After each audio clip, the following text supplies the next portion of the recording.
Hola, la proyección de estados financieros que realizamos en este modelo es un proceso interactivo cuya base es la relación que hay entre los estados financieros, balance general, el cual vemos aquí en la primera parte de la plantilla, luego el estado de resultados,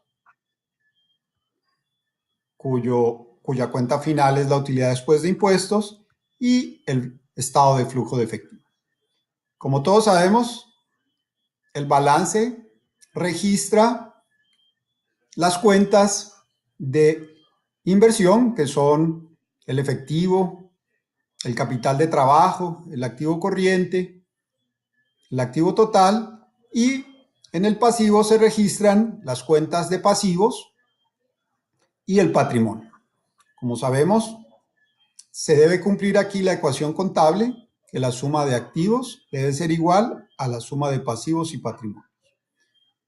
En cambio, el estado de resultados es un registro de ingresos y egresos, cuya cuenta final, ya se mencionó, es la utilidad después de impuestos. Y el estado de flujo de efectivo registra qué cuentas generaron o consumieron efectivo.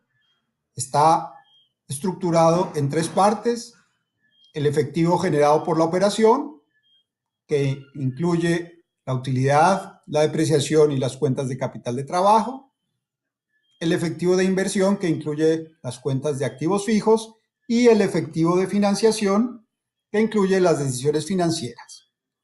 La diferencia de efectivo que resulta del estado de flujo de efectivos, en este caso de 30, se ve reflejada en la diferencia de efectivo que podemos observar en la primera línea del balance. Como vemos aquí, en el periodo actual, el efectivo es de 180, en el periodo anterior el efectivo fue de 150, la diferencia es 30, lo cual coincide con lo que hallamos en el flujo de efectivo.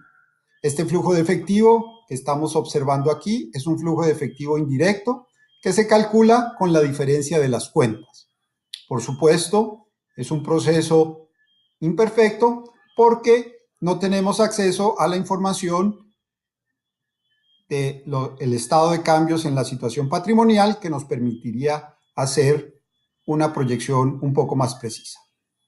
La estructura del modelo está organizada en colores. En esta primera parte que tenemos el balance, tenemos unas cuentas verdes que son las financieras, unas cuentas azules que son las de capital de trabajo, unas cuentas Kuruba que son las de activos, que tienen sus correspondientes paralelos en el flujo de efectivo. Tenemos unas cuentas azules que son las que corresponden al estado de resultados y unas cuentas lila que corresponden a lo que aquí denominaremos cuentas patrimoniales, que tienen que ver con la utilidad del ejercicio y las utilidades retenidas. Vamos entonces a proceder con nuestra primera proyección. En esta columna L que podemos observar aquí y que acabo de resaltar, están las cifras que deben resultar de un análisis histórico. En este caso, por ejemplo, asumimos que los ingresos y los egresos crecerán al 12% y al 11% respectivamente. La G mayúscula significa que a ese 12% le hemos agregado un 1 para poder hacer la proyección de una manera más simple. Entonces, iniciemos nuestro cálculo. Los ingresos serán iguales a los ingresos del periodo anterior multiplicados por ese crecimiento que ya mencionamos. Fijamos, por supuesto, la celda y proyectamos estos ingresos hasta el periodo 4. Lo mismo hacemos con los egresos. Los egresos del periodo anterior multiplicados por G mayúscula, fijando la celda, y con esto obtenemos la proyección de los egresos. A renglón seguido y siguiendo la lógica que ya explicamos, vamos a proyectar los activos de largo plazo, continuando con los de capital de trabajo. Los activos de largo plazo o activos de inversión son los de las cuentas Kuruba, y el activo fijo neto lo proyectaremos de igual manera que las ventas o ingresos o egresos, asumiendo que crecerá al 105%. Por supuesto, en algunos otros modelos, los activos fijos son una proporción de las ventas, Sin embargo, ese supuesto asume que los activos están siendo utilizados al 100%, lo cual no necesariamente es correcto. Por lo tanto, aquí asumimos que los activos crecerán al 5%. Proyectamos los activos. En cambio, para los otros activos de largo plazo, sí asumimos que estos serán una proporción de los ingresos, en este caso el 50%, por lo que para proyectar esta cuenta nos vamos hasta los ingresos de ese periodo y lo multiplicamos por esta proporción del 50%, fija por supuesto, y con eso ya podemos proyectar los otros activos de largo plazo. Vamos a continuar con el capital de trabajo.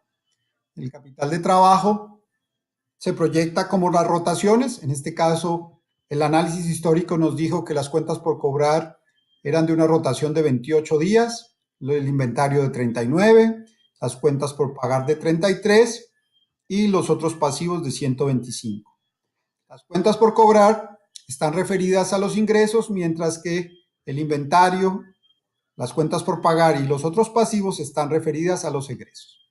Entonces, pronosticamos en primera instancia las cuentas por cobrar. Traemos los ingresos del periodo actual ya proyectados, los multiplicamos por la rotación, que son 28 días al año. Por supuesto, debemos fijar esta celda y dividirla entre 365, que es el número de días en el año. Con esto ya tenemos la proyección del primer año de las cuentas por cobrar. Hacemos lo mismo para el inventario, con un signo negativo primero, dado que el egreso es negativo. Lo multiplicamos por la rotación estimada de 39 y lo dividimos por 365. Con esto proyectamos las cuentas de los activos referidos al capital de trabajo. De igual manera, procedemos con las cuentas por pagar,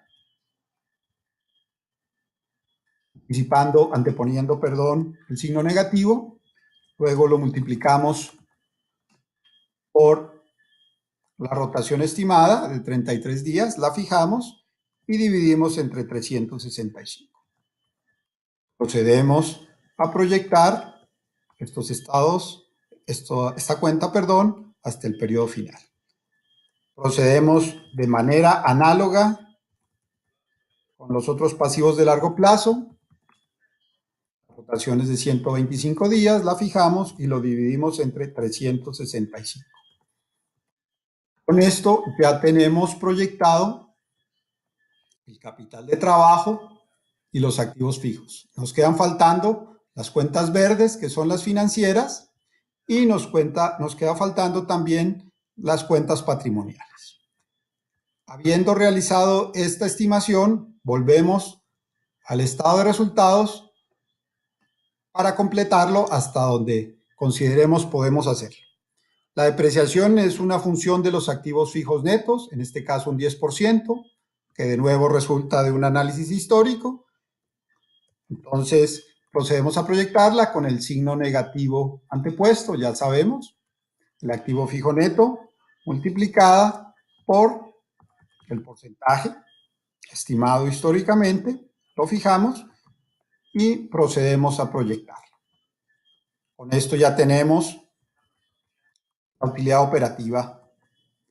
Podemos proceder a calcular los ingresos y egresos no operativos, que en este caso consideramos son un 4% de las ventas, por lo que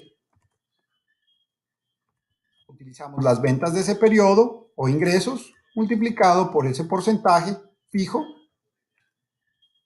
y lo proyectamos. Dijimos hace un momento que los intereses los calcularíamos en uno de los últimos pasos porque aún no hemos proyectado la deuda. Podemos, por supuesto, calcular los impuestos, que son el 33% de las utilidades. Le anteponemos el signo negativo y con esto calculamos los impuestos.